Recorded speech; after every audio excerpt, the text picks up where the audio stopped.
never thought I'd care this much about a mailbox. I mean really, who does? But when you've replaced 3 of them in 6 months and your front yard starts feeling more like a target than a home, something in you just flips. Not in a dramatic, flipping tables kind of way, more like this quiet shift, where you stop hoping things will get better and start planning how you're going to make sure they don't get worse. That's when it stopped being about mail and started being about boundaries, literal, metaplated boundaries. Let me back up a sec. My name's Nate, I'm 32, and about 1.5 years ago, I finally bought my first house. Big deal, right? No more landlords, no more apartment walls so thin you can hear your neighbor sneeze in the shower. It felt like I was finally stepping into adulthood. Until I met Denise and April. Well, I didn't meet them exactly. They more or less announced their presence by standing on their porch across the street, arms crossed, watching me unload boxes like I was trespassing on sacred land. From day one, Denise gave off this vibe like the type of person who thinks her HOA clipboard is basically a badge. Word around the block was she used to run the HOA like a dictator until she retired, which I assume means she got voted out for being a little too intense. April, her younger sister, didn't have a job as far as I could tell, unless you count mimicking Denise's expressions like a side hustle. It didn't take long for things to get weird. Week 1, my brand new mailbox got scratched. No big deal, could have been a kid, a delivery van, whatever. I replaced it. 3 weeks later, that one got smashed in. No tire marks, no accident note, just this caved-in mess like someone backed into it deliberately.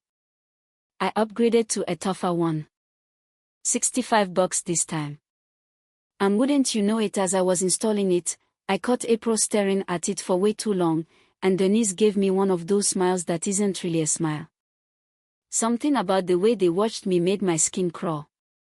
Then came the third incident. Middle of the night, loud crash, figured it was wind or a trash can. Next morning, my mailbox was gone. Not knocked over, gone. Just the concrete stub where it used to be. I found it that evening stuffed in Denise and April's trash bin, bent, crumpled, like some weird trophy they didn't even bother to hide properly. That's when I knew this wasn't an accident, it was personal. I wanted to confront them, trust me, I did. But I also didn't want to be the guy yelling at neighbors on a quiet street. So I got smart instead.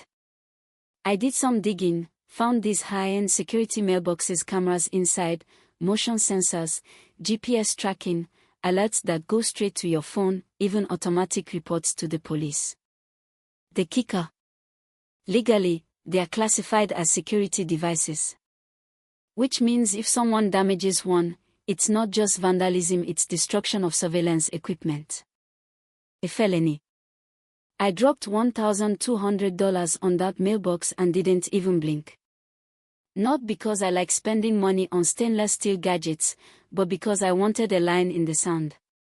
Something that said, try me. When I installed it, Denise and April were watching from their yard, pretending to garden. I tested every feature, made sure it was running perfectly.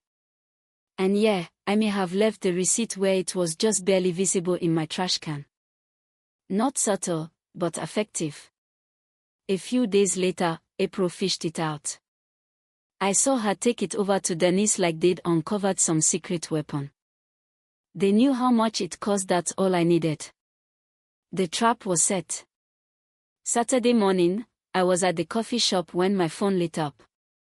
Motion alert. Then another. Then a notification that the police had been contacted. I opened the app and nearly dropped my drink. Denise was in the Escalade, backing into position like she was lining up for a demolition derby. April stood on the curb giving her pointers like it was a parking job. Then bam. Full force into my mailbox. Not an accident. And they didn't drive away. No. They got out. Took selfies with it. Peace signs. Smiles. Like they just nailed the cover of Neighborhood Monthly. What they didn't know. The camera inside caught everything. And it wasn't just a recording, the footage had already been sent to local law enforcement. 10 minutes later, I got a call from Officer Martinez asking if I was the homeowner. When I got back home, 2 squad cars were already there. Denise and April were in their driveway, trying to explain themselves while the cops photographed the scene. What hit me hardest? They still didn't get it. Denise kept saying, "It's just a mailbox." But it wasn't. Not anymore. I handed over the paperwork, registration, video evidence, all of it. The cops took one look and nodded. "This changes everything," Martinez said. "Felony charge.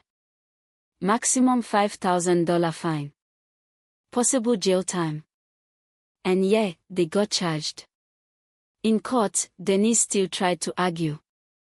"It's just a mailbox," she said to the judge. April, bless her heart, admitted they took the receipt from my trash and wanted to teach me a lesson. Their own words. On record. The judge was not amused. They got hit with $4,000 in total damages, plus court fees. Denise turned ghost white. April cried. I just stood there. Not gloating. Just done. Funny thing. I didn't feel triumphant. I felt hollow. Like I'd finally won the game, but the prize didn't match the effort. And yet, after that day, everything changed. No more slow drive-bys. No more glares. People actually smiled, waved, brought cookies. Mrs. Chen, who lived next door, thanked me. Said her packages stopped disappearing. The whole street felt lighter, like everyone had been holding their breath and finally exhaled. A few months later, Denise sold her house. April moved to Denver. The new neighbors. Friendly, normal. They invited me to a barbecue their first week. Never once gave my mailbox the side eye. I still check the footage now and then, just to be safe. But mostly, I check my mail and smile. Not because of what I bought, but because of what it meant. It wasn't about revenge. It was about finally feeling safe, finally drawing a line, and finally being heard, even if it took steel, sensors, and a small court case to do it. So here's my question to you: was it overkill? Would you have done the same? Or was I the one who went too far? Drop your thoughts below. I really want to hear what you do, and hey, if you've ever had a neighbor from hell, let's talk.